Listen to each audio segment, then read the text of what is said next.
எண்ணம் எப்படி வந்துச்சு? இந்த அறப்போர் இயக்கம்ங்கிற இயக்கம் உருவான கதை எப்படின்னு தெரிஞ்சுக்கணும். 2019 நாங்க வந்து இந்த மாநகராட்சி ஊழலை எடுத்தபோது தான் முதல்ல எங்களுக்கு ஒருவர் ஃபோன் பண்ணி சொல்றாரு, சார் ஏதோ பிளான் பண்றாங்க. சென்னை கோயம்புத்தூர் கார்ப்பரேஷனுடைய ஊழல்கள், அப்பொழுது அமைச்சர் வேலுமணி அவருடைய ஊழல்கள்லாம் நம்ம எடுக்கும் பொழுது ஒருத்தர் சொல்றாரு, ஏதோ பிளான் பண்றாங்க சார். ஒரு கான்ட்ராக்டர் அவங்கக்குள்ள பேசிக்கிட்டு இருந்ததை வந்து ஒருத்தர் கேட்டு எனக்கு சொல்றாரு, நீங்கள் கொஞ்சம் ஜாக்கிரதையாக இருங்க அப்படிங்கிற மாதிரி. ஸோ அது அங்கே வெளிநாடு போய் தான் ஆக்சுவலாக இந்தியாவுடைய பிரச்சனைகள் பற்றி தெரிஞ்சுக்க ஆரம்பித்தது அப்படின்னு தான் சொல்லணும். தனி நபராக நம்ம கேள்வி கேட்க முடியாது. இதில் வந்து சிஸ்டம் வந்து அவ்வளவு பவர்ஃபுல்லான ஒரு விஷயம். பல இடங்களில் நம்ம வந்து ஹிஸ்ட்ரிலையும் பார்த்தீங்கன்னா ஒரு மூமெண்ட்ஸ் வந்து இந்த மாதிரி நிறைய விஷயங்களை கல்வி சார்ந்து பல விஷயங்களில் பார்த்தீங்கன்னா கேம்பெயினாக இருக்கட்டும், இல்லை ஒரு மூமெண்ட்டாக நடத்துவது சக்ஸஸ்ஃபுல்லாக இருந்திருக்கு.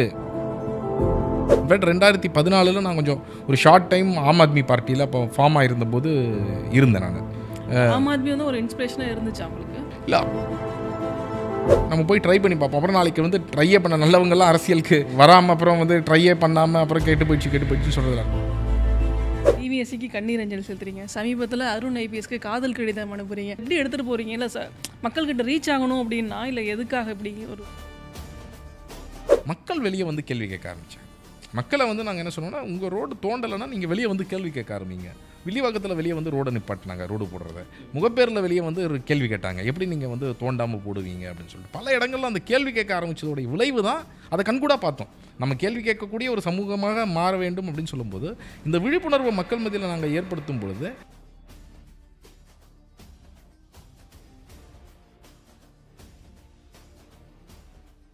ஒரு வார்டு மெம்பர்லேருந்து ஆரம்பித்து எம்பி, எம்எல்ஏ, ஏன் முதலமைச்சர் வரைக்கும் யாராவது மக்களோட வரிப்பணத்தில் கொள்ளையடித்தாலோ மோசடி செஞ்சாலோ அதை தட்டி கேட்குறதுக்குன்னு எல்லாருக்குமே தைரியம் இருக்காது. ஆனால் சிலருக்கு அந்த தைரியம் இருக்கும். அப்படிப்பட்டவங்க தான் இன்றைக்கி நம்ம பார்க்கக்கூடிய ஒரு கெஸ்ட்டு. 2015 ஆகஸ்ட்டில் ஆரம்பிக்கப்பட்ட இந்த இயக்கம் இன்றைக்கி 10வது ஆண்டில் தொடர்ச்சியாக பயணிச்சிட்ருக்காங்க. அதுவும் மக்களுக்காக ஃபார் த பீப்புள்னு சொல்லி உழைக்கிறவங்க சிலர் தான். அதில் குறிப்பிடத்தகுந்தவங்க இவங்க தான். அறப்போர் இயக்கம் தான். இந்த அறப்போர் இயக்கத்தை சேர்ந்த திரு ஜெயராமன் வெங்கடேசன் அவர்களையும் ராதாகிருஷ்ணன் அவர்களையும் இந்த ஷோவில் வரவேற்கிறதுல ரொம்ப சந்தோஷம் சார். வணக்கம். வணக்கம். எப்படி இருக்கீங்க சார்? நல்லா இருக்கும் சார். நான் அந்த இன்ட்ரோ கொடுத்ததில் எதுவும் தப்பு இருக்காதுன்னு நினைக்கிறேன். ஏன்னா மக்களுக்காக உழைக்கிறது அப்படிங்கிறது ரொம்ப ரொம்ப சிலர் தான். அதுலேயும் எந்த விதமான பிரதிபலனும் இல்லாமல் மக்களோட பிரச்சனையை பொது வெளியில் பேசுகிறதும் மக்களோட பிரச்சனைக்காக குரல் கொடுக்குறதும் அப்படிங்கிறது இருக்கு இல்லையா? இது தொடர்ந்து 10 வருஷமாக செஞ்சிட்ருக்கீங்க. இதில் எந்த இடத்துலையும் தொய்வு இல்லாமல் செய்கிறீங்க அப்படிங்கிறது ஒன்று, தொடர்ச்சியாக செய்கிறீங்க அப்படிங்கிறது ஒன்று. இந்த எண்ணம் எப்படி வந்துச்சு? இந்த அறப்போர் இயக்கம்ங்கிற இயக்கம் உருவான கதை எப்படின்னு தெரிஞ்சுக்கணும். அது ஒரு லாங் ஸ்டோரி தான். நான் கொஞ்சம் ஷார்ட்டாக ட்ரை பண்ணுறேன். இது வந்து ஒரு 15லேருந்து ஒரு 20 பேர் ஒன்று கூடி தான் 2015 ஆரம்பிக்கிறோம். பட் அதற்கு முன்பு நான் வந்து இன்ஜினியரிங் முடிச்சுட்டு நான் யூஎஸில் ஒர்க் பண்ணி படிச்சுட்டு, இன்ஃபேக்ட் படிக்கும்போது தான் எனக்கு வந்து முதல்ல இந்த சமூக வேலைகளை வந்து யூஎஸில் என்னுடைய masters in electrical engineering, MS electrical engineering படிச்சுட்டு இருந்தோம். அப்போது வந்து ஒரு போபால் கேஸ் ட்ராஜடி பற்றி பேசுகிறதுக்கு என்னுடைய அங்கே யூஎஸ் யூனிவர்சிட்டியில் பேசுகிறதுக்கு 2 பேர் வந்திருந்தாங்க. ரஷிதா பி சம்பாதேவி அப்படின்னு சொல்லிட்டு 2 பேர். அவங்க வந்து போபால் கேஸ் ட்ராஜடி விஷவாயு தாக்குதலில் பாதிக்கப்பட்டு 20 ஆண்டுகள் கழித்து, அப்போது 20 இயர்ஸ் ஆயிருந்தது, 2003 நான் சொல்கிறது ஆல்மோஸ்ட். ஸோ எப்படி பாதிக்கப்பட்டிருந்தாங்க அப்படிங்கிறது 20 வருஷம் கழித்து கூட அவங்களுடைய அந்த குடி தண்ணியெல்லாம் எப்படி விஷம் இருந்தது இருக்குது, தாய்ப்பாலில் எப்படி விஷம் இருக்குது, இது போன்ற விஷயங்கள்லாம் சொல்லும் பொழுது தான் எனக்கு முதல் முறையாக என் ஃப்ரெண்டு தான் கூப்பிட்டு போனான். நான் இன்ஃபேக்ட் வரமாட்டேன்னு சொன்னேன். இல்லை வா போகலாம் அப்படின்னு சொல்லிட்டு கூப்பிட்டு போனான். இது நடந்தது 2003. ஸோ அப்போது அதை பார்க்கும்போது தான் முதல்ல எனக்கு வந்து நம்ம ஏதோ ஹிஸ்ட்ரி புக்கில் ஏதோ ஒரு இடத்துல போபால் கேஸ் ட்ராஜடி இப்படி படிச்சிருப்போம் படிக்கும்போது. பட் இந்த மாதிரி ஒரு மிகப்பெரிய தாக்கம் ஏற்பட்டிருக்கு அப்படிங்கிறது வந்து ஒரு பெரிய ஒரு தாக்கமாக இருந்தது அன்றைக்கி.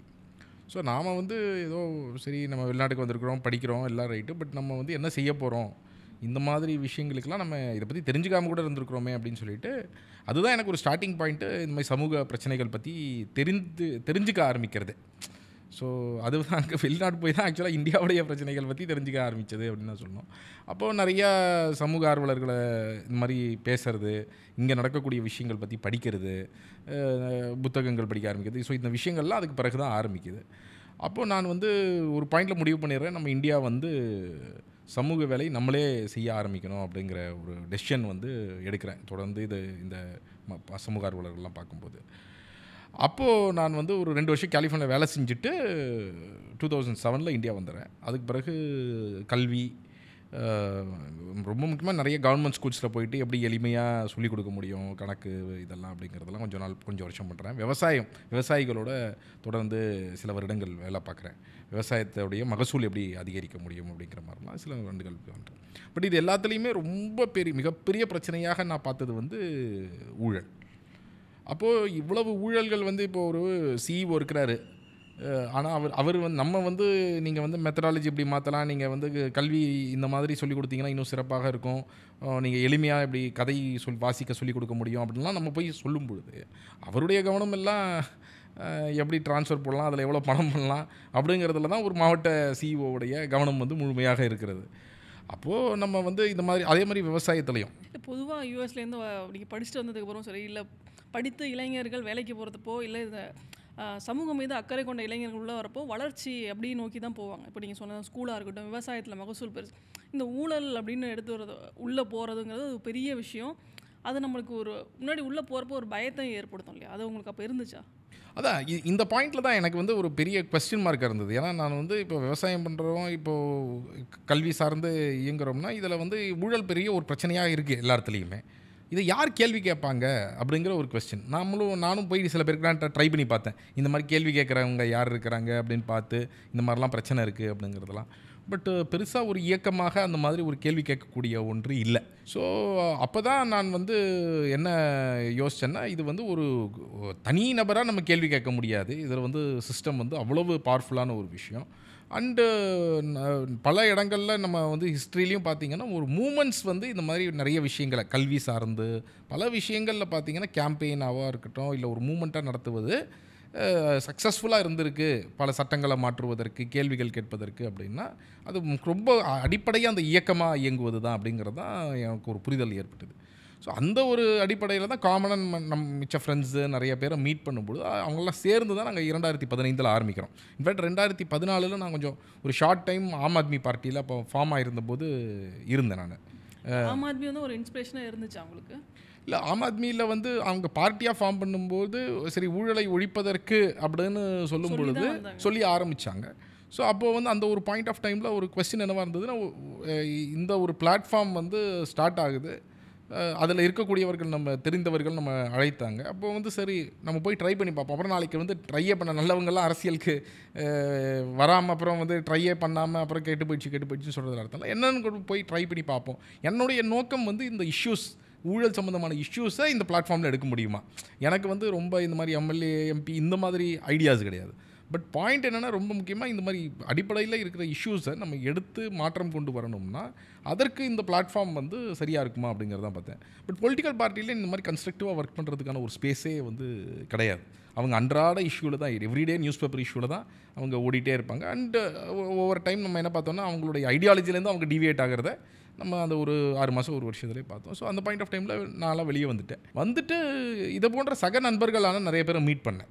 ஊழலை ஒழிக்கணும் இந்த மாதிரி அந்த ஒரு வருஷ ட்ராவலில் நிறைய ஊழலை ஒழிக்கணும்னு பார்ட்டிக்குள்ளே இருந்தவங்களும் சரி, வெளியில் இருக்கிறவங்க ஃப்ரெண்ட்ஸும் நிறைய பேரை மீட் பண்ணோம். ஸோ நாங்கள் எல்லாம் சேர்ந்து தான் ஒரு கிட்டத்தட்ட 4-5 மாதம் டிஸ்கஸ் பண்ணோம். 2015 டிஸ்கஸ் பண்ணிவிட்டு ஒரு மூமெண்ட்டாக இதை முன்னெடுத்தால் தான் சரியாக இருக்கும்னு சொல்லி ஒரு 17-18 பேர் சேர்ந்து இந்த இயக்கத்தை ஆகஸ்ட் 22 அன்றைக்கி துவங்கினோம். அதோட ஐடியாவே என்னவாக இருந்ததுன்னா, நம்ம வந்து கேள்வி கேட்பதற்கான ஒரு பிளாட்ஃபார்மாக அது இருக்கும்.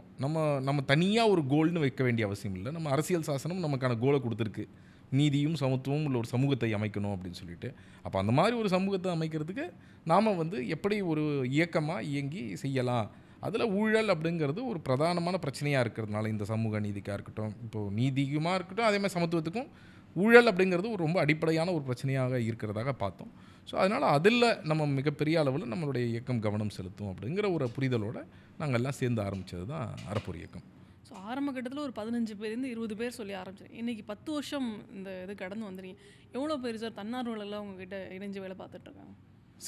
அறப்போர் இயக்கத்தில் ரிஜிஸ்டர்டு வாலண்டியர்ஸ் அப்படின்னா 27,000 பேர் ரிஜிஸ்டர் பண்ணியிருக்கிறாங்க பல்வேறு காலகட்டங்களில். ஆனால் இப்போது எவ்ரிடே ஆக்டிவிட்டியில் ஆக்டிவாக இருக்கிறவங்கன்னா 100கணக்கான பேர் வந்து ஆக்டிவாக இருக்கிறாங்க. இந்த மாதிரி ஈவெண்ட்ஸ் நாங்கள் பண்ணுறோம் அப்படின்னு சொன்னால் 1500 பேர் வரைக்கும் வராங்க நம்மளுடைய சப்போர்ட்டர்ஸ் இவங்கெல்லாம். ஸோ இந்த மாதிரியான ஒரு சப்போர்ட்டர்ஸ் வந்து நிறைய பேர் இருக்கிறாங்க, ஆதரவாளர்கள் நிறைய பேர் இருக்கிறாங்க. ஒர்க் பண்ணுறது அப்படின்னா நூற்றுக்கணக்கான பேர் ஆக்டிவாக ஃபீல்டில் வெவ்வேறு இஷ்யூஸில் ஒர்க் பண்ணிகிட்ருக்குறாங்க. சரி, இந்த முதல் 15லேருந்து இந்த 25,000 கிட்ட நீங்கள் சொல்கிறீங்க இல்லையா, இவ்வளோ பேர் ஆக்டிவாக மெம்பர்ஸாக இருக்கிறாங்க. ஆனால் முதல் ரெகக்னைசேஷன் கிடைக்கிறது, மக்கள் அதை உங்களை அங்கீகரிக்கணும் அப்படிங்கிற ஒரு விஷயம் ஒன்று இருக்குது. மக்களுக்காக தான் நீங்கள் வேலை செய்கிறீங்கிறதே மக்களுக்கு தெரிஞ்சுக்கிற ஒரு இடம் வந்து அது அது அந்த ப்ராசஸ் இருந்துச்சு இல்லையா, அது எப்போ நடந்துச்சு, எப்படி நடந்துச்சு சார்? சொல்லப்போனால் அறப்போர் இயக்கம் ஆரம்பித்ததுக்கு பிறகு ஆரம்பகட்ட ஆர்டிஏ ஒர்க் ஷாப்ஸ், வேறு வேறு சிவிக்ஸ் இஷ்யூஸ், இதுக்கான பயிற்சிகள்லாம் அப்பப்போ பண்ணுறோம். அப்போ வரக்கூடிய தன்னார்வலர்கள் அவங்கவுங்க ஏரியாவில் கம்ப்ளைண்ட் மெக்கானிசத்தை டேக் ஆஃப் பண்ணி அது வேறு வேறு இடங்களில் நடக்குது. அப்புறம் பரவலாக ஆர்டிஏ ஒர்க் ஷாப் ஒரு கேள்வி கேட்குறது, அந்த கேள்வி வாயிலாக கரப்ஷனை எப்படி மக்கள்கிட்ட எக்ஸ்போஸ் பண்ணுறது, அந்த எக்ஸ்போஸை அடுத்தடுத்த காலகட்டங்களில் கேரி ஃபார்வர்ட் பண்ணுறது. அதுக்கு பிறகு ஒரு ரெகக்னேஷன் கிடைக்க ஆரம்பிக்கும். மக்கள் வந்து அந்த டைம் தான் வந்து ஆர்டிஐயும் பூம் ஆகிட்டு இருந்த டைம். ஒரு 2-3 வருஷத்துக்கு பிறகு தான் நமக்கு அறப்போர் இயக்கத்தை பொறுத்த வரைக்கும் வெளியில் நல்லா தெரிய ஆரம்பிக்குது. ஏன்னா எவ்ரிதிங் டேட்டா, தகவல் அடிப்படையில் சொல்ல ஆரம்பிக்கிறோம் அப்படின்னு 16-17 காலகட்டத்துக்கு பிறகுலாம் கொஞ்சம் இந்த டிவிஏசி அவங்க எடுத்த எஃப்ஐஆர் போடுறது அது குறைவாக இருந்தது, அதை எக்ஸ்போஸ் பண்ணுது. அது ஒரு பெரிய ரெக்கக்னிஷனாக இருந்தது. மயிலாப்பூரில் மாங்கொல்லையில் ஏறக்குறைய ஒரு 2000 பேர் கலந்துக்கிட்ட அந்த ஒரு பொது நிகழ்வு. அங்கே டிவிஏசி கண்ணீர் அஞ்சலி செலுத்துகிறோம். அதுக்கு முன்னால் தமிழ்நாட்டில் இந்த மாதிரி ஒரு பெரிய நிகழ்வு இந்த கண்ணீர் அஞ்சலி செலுத்துறதுக்கு டிவிஎஸ்சிக்கு இருந்துருக்கு. அதுதான் எனக்கு இப்போ இந்த டிவிஎஸ்சிக்கு கண்ணீர் அஞ்சலி செலுத்துறீங்க, சமீபத்தில் அருண் ஐபிஎஸ்க்கு காதல் கடிதம் அனுப்புறீங்க.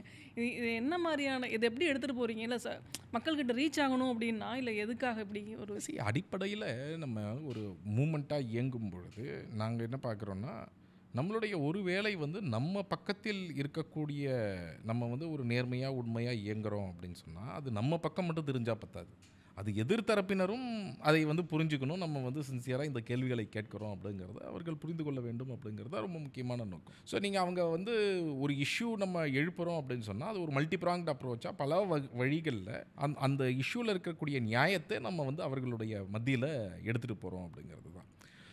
நம்ம இயக்கம் ஆரம்பித்த போதே பார்த்தீங்க அப்படின்னு சொன்னால் 2015 இறுதியில் ஃபஸ்ட்டு நாங்கள் அறப்போர் இயக்கம் எப்போ வெளியே பெரிய அளவில் தெரிஞ்சது அந்த பேனர் இஷ்யூ ஜெயலலிதாவுடைய அவர்களுடைய பேனர் வந்து நெடுக்க அந்த போயஸ் கார்டன்லேருந்து ஃபுல்லாக வச்சுருக்கிறாங்க. அப்போ நம்ம போலீஸ் ஸ்டேஷனில் போய் புகார் கொடுக்குறோம். போலீஸ் ஸ்டேஷன் ஒரு இன்ஸ்பெக்டர் சொல்கிறது தான், ஒரு இன்ஸ்பெக்டர்கிட்ட போயிட்டு இவ்வளோ கீழே விழுற மாதிரி ரொம்ப ஆபத்தாக இருக்குங்க அப்படின்னும் போது அந்த அபிராமபுரம் ஸ்டேஷனில் இருந்த ஒரு இன்ஸ்பெக்டர் சொல்கிறாரு, அதெல்லாம் எடுக்க முடியாதுங்க, நீங்கள் என்னென்னமோ பண்ணிக்கோங்க அப்படின்னு. என்னங்க சொல்கிறீங்க, இது உங்களுடைய ரெஸ்பான்சிபிலிட்டிங்க, யார் மேலேயா தலைமையில் விழுந்ததுன்னா என்ன ஆகும் அப்படின்னு கேட்கும்போது, முடிஞ்சால் நீ போய் எடு அப்படின்னாரு அவர். சரி, அடுத்த நாள் போய் எடுத்தோம். முடிஞ்சால் நீ போய் எடுன்னு, சரி நாங்கள் போய் எடுக்கிறோம்.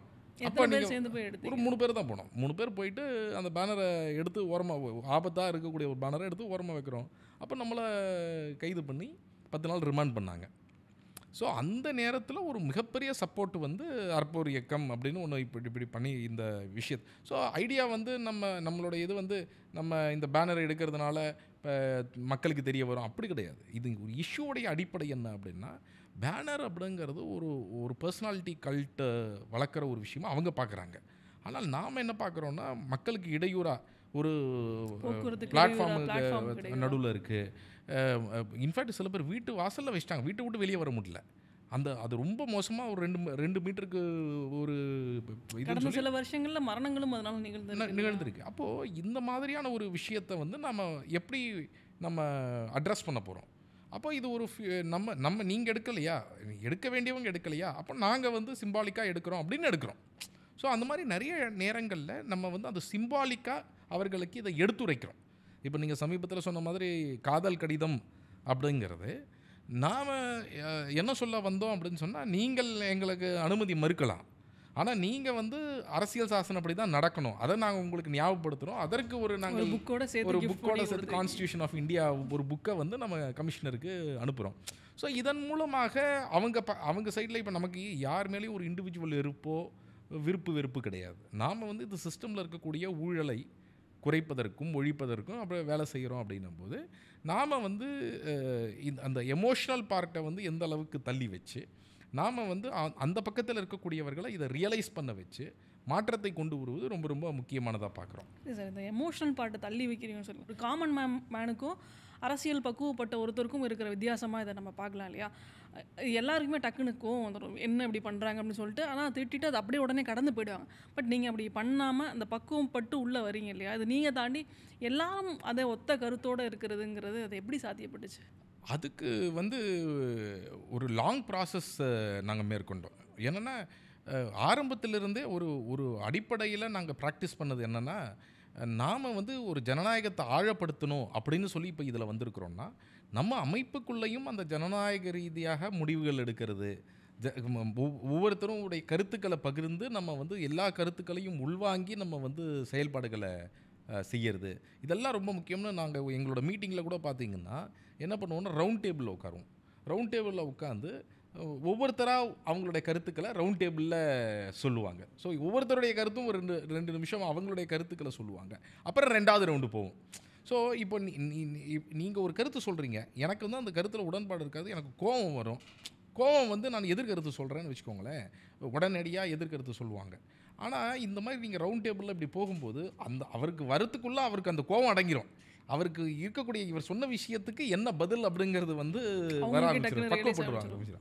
ஸோ இந்த மாதிரியான விஷயங்கள்லாம் நாங்கள் நிறையா இயக்கத்துக்குள்ளே செய்ய ஆரம்பித்தோம்.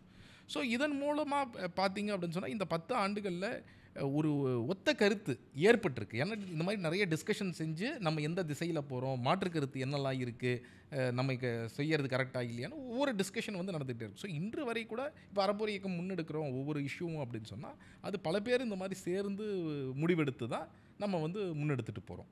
ஸோ அது ஒரு முக்கிய காரணமாக இருக்குது அப்படின்னு நான் நினைக்கிறேன். 2வது அந்த எமோஷன் பார்ட்டு, தள்ளி வைக்கிறது அப்படிங்கிற பார்ட், நீங்கள் கேட்ட பார்ட்டு வந்து எல்லாருமே அந்த கோவத்தினால தான் இந்த வேலைக்குள்ளே வரும். ஒரு கோவம் ஏற்படுது, என்ன இவ்வளோ ஊழல் இப்படி இருக்குது, அந்த கோவத்தை எப்படி சேனலைஸ் பண்ண போகிறோம் அப்படின்னும் போது நாங்கள் அதற்கு ரொம்ப முக்கியமாக சொன்னது என்ன அப்படின்னு சொன்னால், அப்போது அந்த ஊழலை நம்ம அட்ரஸ் பண்ணணும்னா 2-3 வழிகளில் செய்ய வேண்டிய அவசியம் இருக்குது. ஒன்று, அந்த மாதிரி ஊழல் நடக்குது அப்படிங்கிறத ஆதாரப்பூர்வமாக நம்ம வெளிக்கொண்டு வர வேண்டிய அவசியம் இருக்குது. 2வது, அந்த ஊழலை அதோட தடுத்து நிப்பாட்ட வேண்டிய அவசியம் இருக்குது. 3வது, அந்த ஊழல் செஞ்சவங்க மேலே ஒரு அக்கௌண்டபிலிட்டி கொண்டு வர வேண்டிய அவசியம் இருக்குது. ஸோ 4வது, பாலிசி அளவில் இதனால் என்ன மாற்றங்கள் செய்தால் நாளை இது போன்ற ஒன்று நடக்காமல் இருக்கும் அப்படிங்கிறத பார்க்க. ஸோ இந்த மாதிரியான ஒரு திசையை நோக்கி நம்ம எந்த ஒரு பிரச்சனையாக இருந்தாலும் இந்த மாதிரி ஹோலிஸ்டிக்காக பார்க்க வேண்டிய அவசியம் இருக்குது அப்படிங்கிறத வந்து டிஸ்கஸ் பண்ணி இன்றைக்கி அதனால தான் இன்னி வரைக்கும் கூட 7 வருஷம் முன்னாடி ஃபைல் பண்ண கம்ப்ளைண்ட்டை இன்றைக்கும் ஃபாலோ பண்ணிகிட்டு இருப்போம். ஸோ அது வந்து ஒரு நம்ம டெய்லி நியூஸ் பேப்பரில் வரக்கூடிய இஷ்யூஸை, நிறைய இஷ்யூஸை அறப்போர் இயக்கம் பேசாது. நம்ம எவ்ரிடே இஷ்யூஸை பேசுகிறதுக்கு நம்ம இங்கே இல்லை.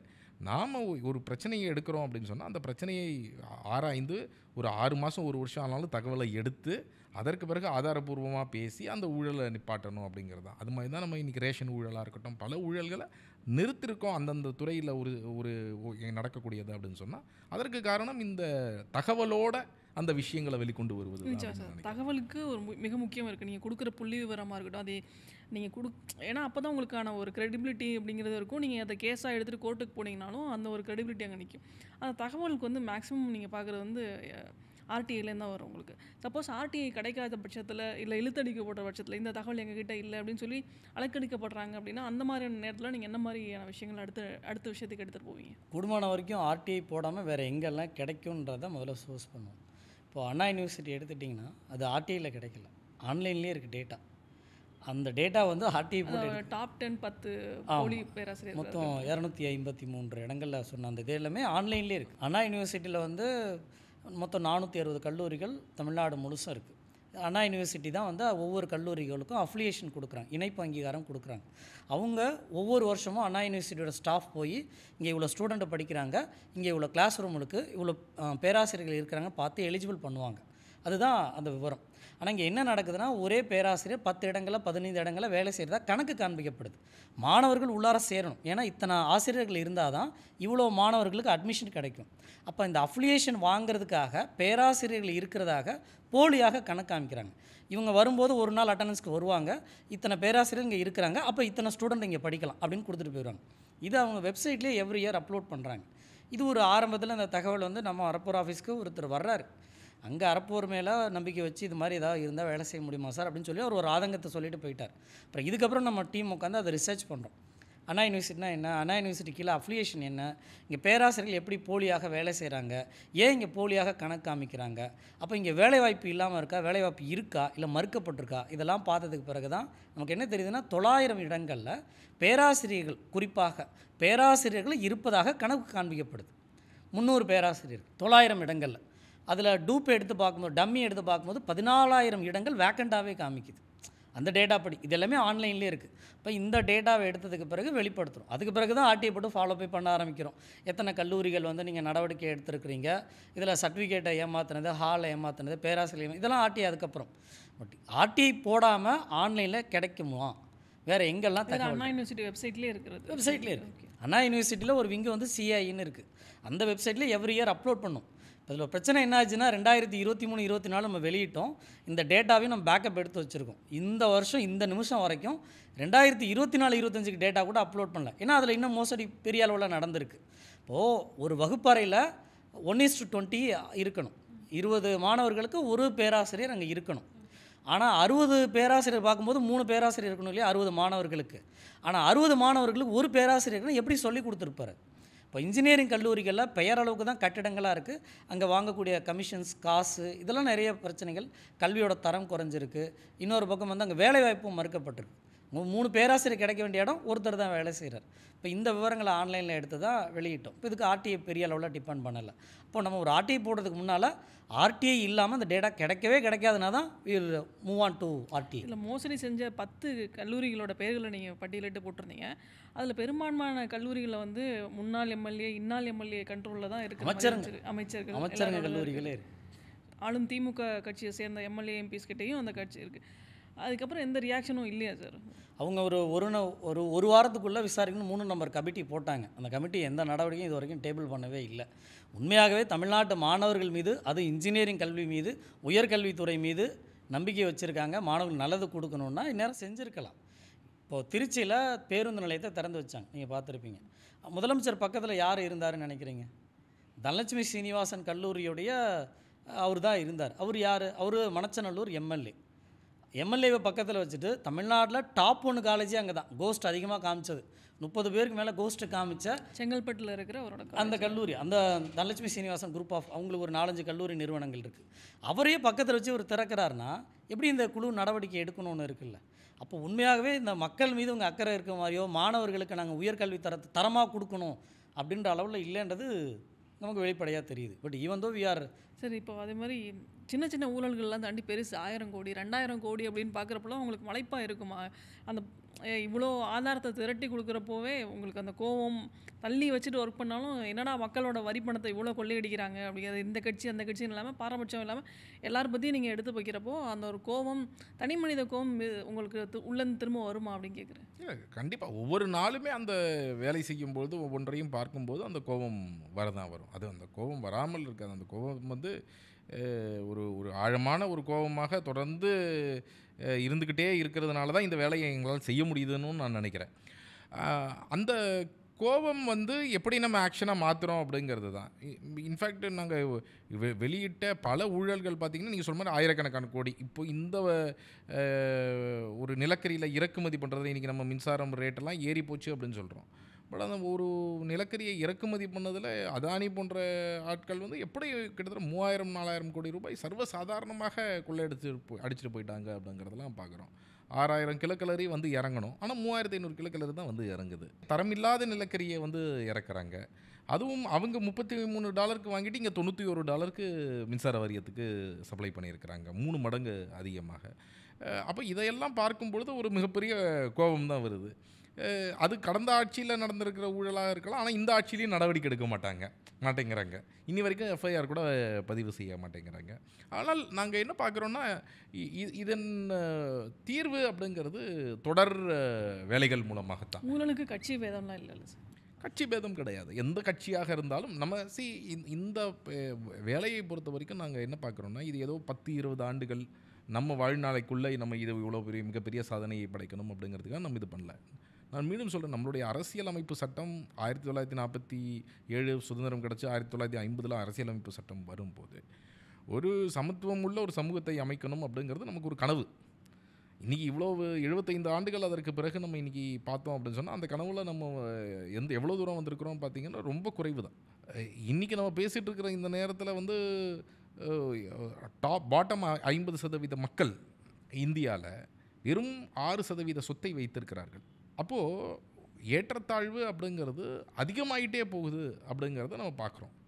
டாப் 1% ஆஃப் த மக்கள் வந்து அவர்கள் எவ்வளவு சொத்து வைத்திருக்கிறார்கள் என்பது அதிகமாகி கொண்டே போகிறது.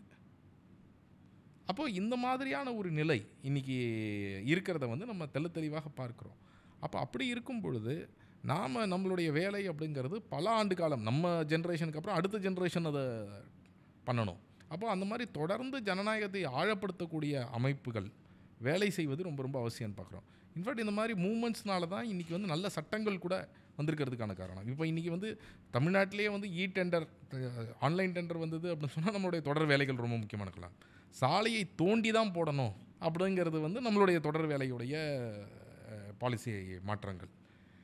அதற்கு பிறகு நீங்கள் தகவல் அறியும் உரிமை சட்டம் போல் நல்ல சட்டங்கள் வந்தது அப்படின்னு சொன்னால், அது மாதிரி நிறைய இயக்கங்கள் அங்கே MKSSன்னு ராஜஸ்தானில் இயக்கம் போன்ற இயக்கங்கள் வேலை செய்தது.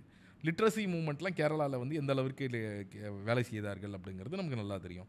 ஸோ இந்த மாதிரி மூமெண்ட்ஸ் வந்து இதற்கு ரொம்ப முக்கியமான ஒரு விஷயம்னு நாம் பார்க்குறோம். அதனால் இது வந்து ரொம்ப ஷார்ட் டேர்மாக இந்த கட்சி அந்த கட்சி என்று பார்க்காமல், நம்ம ஒரு நேர்மையான சமூகத்தை அமைக்கணும், ஒரு சமத்துவமான சமூகத்தை அமைக்கணும் அப்படின்னு சொன்னால், அதற்கு நம்ம என்னெல்லாம் செய்யணுமோ அதை நோக்கி தான் நம்ம வந்து வேலை செய்கிறோம். அது இன்றைக்கி ஷார்ட் டேர்மாக இன்றைக்கி இந்த கட்சி இருக்கிறாங்க, நாளைக்கு அந்த கட்சி இருக்கிறாங்கன்னு நம்ம பார்க்க முடியாது. இப்போ தமிழ்நாடு சிவில் சப்ளைஸை தமிழ்நாடு கிறிஸ்டி சப்ளைஸ் அப்படின்லாம் சொல்கிறீங்க. ஸோ இதனால் உங்களுக்கு தனிப்பட்ட முறையில் நான் எக்ஸாம்பிளுக்கு நான் அந்த கிறிஸ்டியை எடுத்துகிட்டு வந்தேன். அது சின்ன ஒரு ஒரு வார்டு மெம்பர்லேருந்து நான் ஆரம்பத்தில் சொன்னபடி வார்டு மெம்பராக இருந்தாலும் சரி, அமைச்சர், MLA எல்லாருக்கும் எதிராக பேசுகிறப்போ உங்களுக்கு மிரட்டல்கள் தொடர்ந்து வந்துட்டுருக்கும் இல்லையா? அது என்ன மாதிரியான மிரட்டல்கள் வந்திருக்கு? நேரடி மிரட்டல்கள் வந்திருக்கா இல்லை எப்படி? எனக்கு 2019 நாங்கள் வந்து இந்த மாநகராட்சி ஊழலை எடுத்தபோது தான் முதல்ல எங்களுக்கு ஒருவர் ஃபோன் பண்ணி சொல்கிறாரு, சார் ஏதோ பிளான் பண்ணுறாங்க, சென்னை கோயம்புத்தூர் கார்பரேஷனுடைய ஊழல்கள், அப்பொழுது அமைச்சர் வேலுமணி அவருடைய ஊழல்கள்லாம் நம்ம எடுக்கும் பொழுது ஒருத்தர் சொல்கிறாரு, ஏதோ பிளான் பண்ணுறாங்க சார், ஒரு கான்ட்ராக்டர் அவங்கக்குள்ளே பேசிக்கிட்டு இருந்ததை வந்து ஒருத்தர் கேட்டு எனக்கு சொல்கிறாரு, நீங்கள் கொஞ்சம் ஜாக்கிரதையாக இருங்க அப்படிங்கிற மாதிரி சொல்கிறாங்க.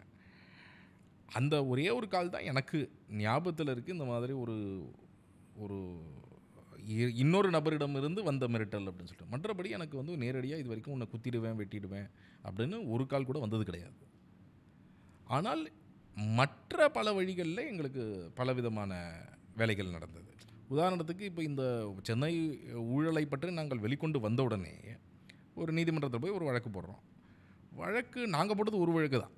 அந்த முன்னாள் அமைச்சர் அவர் வேலுமணி மேலேயும் அந்த பப்ளிக் அஃபீஷியல்ஸ் யார் தப்பு பண்ணியிருக்காங்களோ அந்த கான்ட்ராக்டர்ஸ் மேலே. ஆனால் பதிலுக்கு எங்கள் மேலே வந்த மானநஷ்ட வழக்கு பார்த்திங்கன்னா 18 மானநஷ்ட வழக்கு. எல்லாம் ஒரு கோடி கேட்டு வெவ்வேறு நீதிமன்றத்தில், சென்னை உயர் நீதிமன்றத்தில், அப்புறம் கோயம்புத்தூர் நீதிமன்றத்தில், ஈரோடு நீதிமன்றத்தில், சென்னை சிட்டி சிவில் கோர்ட்டில் இந்த மாதிரி வந்து மானநஷ்ட வழக்குகள் தொடுக்கிறாங்க, டிஃபமேஷன் சூட்ஸ். அதில் நம்ம ரொம்ப போராடி, அதில் வந்து அவங்களுக்கு தேவை அந்த 1 கோடி கிடையாது, ஏன்னா அது நம்மக்கிட்ட இல்லைன்னா அவங்களுக்கு நல்லா தெரியும்.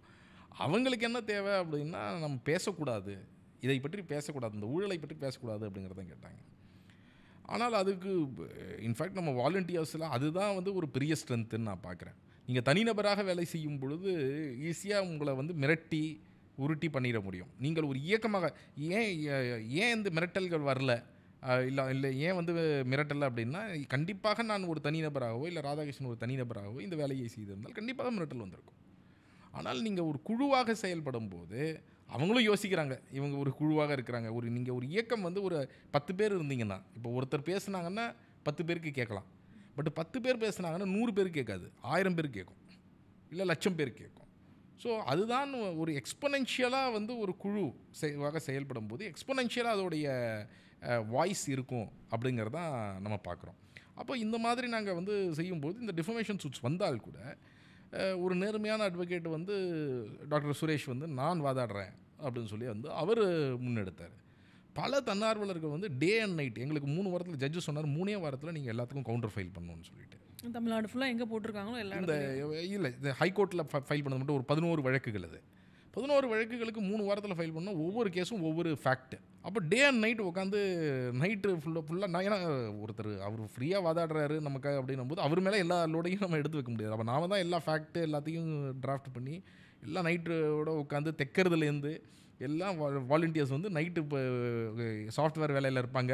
ஈவினிங் 7 மணி 8 மணி வரைக்கும் வேலையை முடிச்சுட்டு வந்துட்டு நைட்டு ஆஃபீஸ் வருவாங்க. நைட்டு உட்காந்து 2 மணி 3 மணி வரைக்கும் வேலை பார்த்துட்டு வீட்டுக்கு போவாங்க.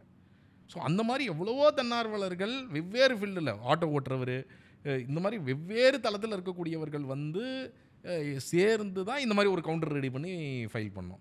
அதுக்கப்புறம் அந்த ஆதாரங்கள்லாம் பார்த்தோன்னா நீதிபதி வந்து முதல்ல நீங்கள் என்ன வேணால் பேசுவீங்களா அப்படின்னு ஆரம்பித்த நீதிபதி இந்த ஆதாரங்கள்லாம் பார்த்த அப்புறம் கடைசியில் வந்து இவர்களுக்கு தடை எதுவும் கொடுக்க முடியாது, எல்லாம் ஆதாரத்தோடு தான் முகாந்திரத்தோடு தான் பேசியிருக்கிறாங்கன்னு சொல்லி ஜட்ஜ்மெண்ட் கொடுக்குறாரு. அப்போ அது கொடுத்தது பிறகு என்ன ஆகுது அப்படின்னா வேறு விதமான மிரட்டல். உடனடியாக அப்போது காவல் ஆணையராக இருக்கிறாரு, அவரை போய் நாங்கள் பார்க்குறோம். அவர் வந்து ஒரு ப்ரொட்டஸ்ட்டுக்கு பர்மிஷனுக்கு கேட்குறதுக்கு அவர் சொல்கிறாரு, என்னால் எந்த பர்மிஷனும் கொடுக்க முடியாது, அரசாங்கம் எதுவும் கொடுக்கக்கூடாதுன்னு சொல்லிட்டாங்க, நீங்கள் வேணால் போய் அமைச்சரை வேலுமணியை போய் பாருங்கள் அப்படின்றாரு. எனக்கு ரொம்ப ஷாக்காக இருந்தது. ஒரு ஐபிஎஸ் ஆஃபீஸர் வந்து இந்த மாதிரி சொல்லுவாரா அப்படிங்கிறது. அப்போ நான் சொல்லுவேன், இல்லை சார் நாங்கள் அவர் மேலே தான் வழக்கு தொடுத்துருக்குறோம், என்னால் போய் பார்க்க முடியாது, பரவாயில்ல நீங்கள் ரிஜெக்ட் பண்ணுறதுனா ரிஜெக்ட் பண்ணிக்கோங்க அப்படின்னு சொல்லிட்டு வந்துடுறோம். ரிஜெக்ட் பண்ணுறாங்க, நாங்கள் நீதிமன்றத்தில் போய் ப்ரொட்டஸ்ட்டும் பர்மிஷன் வாங்கி ப்ரொட்டஸ்ட்டும் பண்ணிடுறோம் நீதிமன்றத்தில். ஆனால் அதற்கு பிறகு தொடர் தாக்குதல் கிட்டத்தட்ட 13 எஃப்ஐஆர் கிரிமினல் எஃப்ஐஆர் ஃபைல் பண்ணப்படுது. கிரிமினல் எஃப்ஐஆர் எதுக்காக சார்? ஒரு இப்போ இந்த ஆர்டிஐ நோ யோர் ரைட்ஸ் சொன்னார் இல்லையா, ஒரு மண்டபம் புக் பண்ணுறோம் நோ யோர் ரைட்ஸ்க்கு.